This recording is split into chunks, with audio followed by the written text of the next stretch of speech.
más aquí en directo, y justamente empezando el noticiero les comenzábamos, empezando en directo les comentábamos que bueno, se cumple un año del pontificado del Papa Francisco, que sin duda ha hecho varios cambios a nivel simbólico desde que inició este pontificado, y que de alguna manera también anunció algunos cambios, como es el tema de las investigaciones en el Banco del Vaticano o en la Curia Romana, que era lo más fuerte que se le venía. ¿A un año ha habido cambios reales? Bueno, de eso vamos a conversar con el padre Ernesto Cabaza, profesor jesuita de la Universidad Antonio Ruiz de Montoya. ¿Qué tal? ¿Qué tal? Muy buenos días. ¿Qué le parece un año? Bueno, que estamos de cumpleaños. Pero más allá del cumpleaños. Un año muy significativo, un año lleno de novedades y de sorpresas. Me parece que no solamente para la Iglesia Católica, sino para el mundo. No por gusto ha aparecido muchas veces en portadas importantes de revistas muy conocidas. Es un hombre que está ejerciendo un liderazgo ético significativo, que convoca a muchas personas. ¿Le ha cambiado el rostro a la Iglesia? Yo creo que le ha dado esperanza a la Iglesia, le ha permitido realmente tener una cercanía, gracias al temperamento y al carácter de Francisco, que tal vez no tenía hasta su nombramiento, hasta su elección. No por gusto pues tiene esa convocatoria, esa llegada a la gente, esos selfies, esas fotos que vemos aparecer son sin duda se ha acercado a la ¿no? gente, pero y algunos actos simbólicos también han generado que lo miren con otros ojos. Por ejemplo, una cosa muy interesante fue el hecho de que llegó, cambió el sillón y no usa zapatos rojos hechos a su medida, sino los zapatos de siempre. Entonces ¿eso qué generó en principio en la gente, en los fieles? Quizás lo más importante no es solo, digamos, que haya habido un cambio respecto de costumbres de otros pontífices o de otros papas anteriores, es más austero, ¿no? Sino que hay una línea de continuidad. O sea, esto no es solamente, digamos, una estética apropiada para el momento, sino que ya lo venía haciendo como cardenal y arzobispo de Buenos Aires. Ese ha sido su estilo de vida, digamos que es una más coherencia. o menos normal.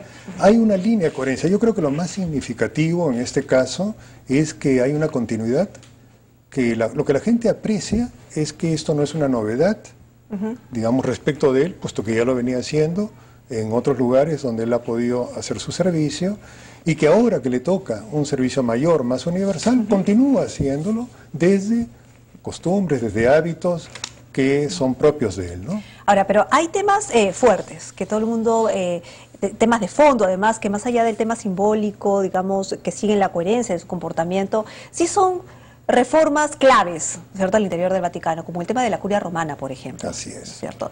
Y sobre el tema del Vaticano y sobre las denuncias de pedofilia. Sobre el tema de la Curia, ¿ha habido reformas reales? ¿Ha podido con, digamos, los miembros más conservadores de la Curia? Hay tres temas que yo creo que constituyen una agenda pendiente, básica. Primera, una es la reforma de la Curia, efectivamente. Otra es el problema de la pedofilia y el modo como la Iglesia Católica ha ido abordando ese tema.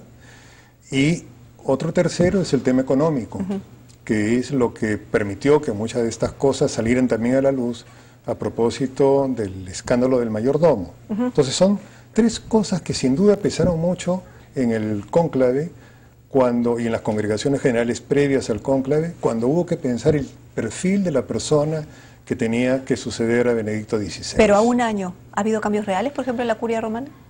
Un año es poco tiempo aún para pedir esos cambios, pero evidentemente sí que se apuntan ya algunas decisiones. Eso es una cosa importante. A este Papa lo solemos asociar con gestos, y evidentemente los tiene, los acabamos de mencionar. Pero además de los gestos, está tomando decisiones. Acaba de nombrar una comisión económica para crear algo así como un ministerio, una secretaría de economía. ¿Y Cipriani está ahí? Y Cipriani está ahí, o sea, tenemos cerca a una persona que de alguna manera va a monitorear ese punto en concreto. Está tomando también decisiones en torno a la reforma de la Curia. Le voy a pedir, por favor, me disculpe un momentito, lo tengo que interrumpir, porque tenemos información en vivo desde el Callao con Lourdes Paucar. Vamos a saber cómo está la señora que fue baleada esta madrugada. Adelante, Lourdes.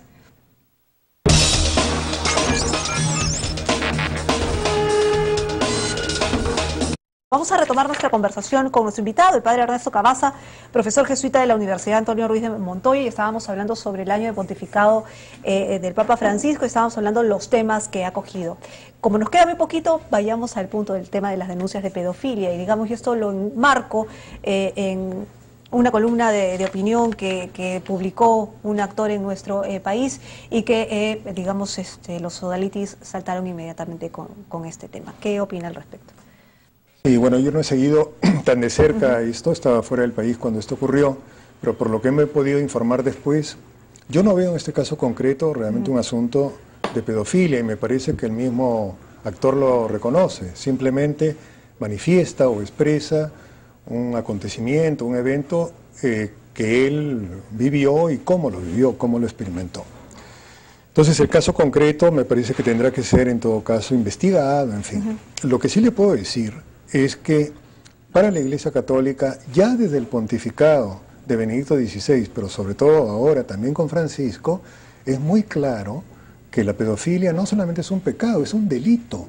Es un delito que afecta a las personas más vulnerables y que por lo tanto quienes lo realizan estén sujetos a ley y a los procesos penales correspondientes. Entonces, en ese sentido, me parece que la Iglesia Católica está cada vez más firme en una posición de tolerancia cero frente a este tipo de situaciones, incluso aunque afecten a altos prelados de la Iglesia. Pero eso es tan así, digámoslo así, es tan firme el castigo, la sanción a un año del pontificado. Obviamente ha habido muestras, ha habido testimonios por parte de Francisco precisamente de evitar eso. Pero reacciones como los sodalitis como causan mucha, digamos, mucha sorpresa, porque por un lado efectivamente usted ha mencionado que el tema de Jason Day no ha habido abuso, legalmente no es que se trate de un abuso, pero sí abre la puerta de alguna manera a que la gente que de alguna manera se ha visto abusada por parte de miembros de la Iglesia lo digan abiertamente, ¿no es cierto? Entonces... Y sería muy saludable que allí donde ha habido abuso, ya sea en tiempo presente o pasado, esas cosas aparezcan y que sean denunciadas, de tal manera que puedan ser investigadas.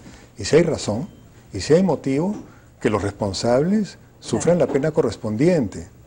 Si ese es el objetivo del actor, me parece que lo que tendría que hacerse es que ese tipo de cosas se digan, se expresen. Lo que me parece que nos afecta a nosotros, dentro de la Iglesia Católica, es el encubrimiento, el que quede un aire de sospecha. Creo que tanto Benedicto XVI como ahora Francisco, el mensaje que nos están dando es tolerancia cero frente a este tipo de situaciones. Padre, muchísimas gracias por haber venido. Lamentablemente tuvimos que cortarlo por un tema de coyuntura, pero sí, muchísimas gracias. No se preocupe, yo entiendo esto de los medios. Padre Ernesto Cavazza, profesor jesuita de la Universidad Antonio Ruiz de Montoya. Tenemos lo último de la información.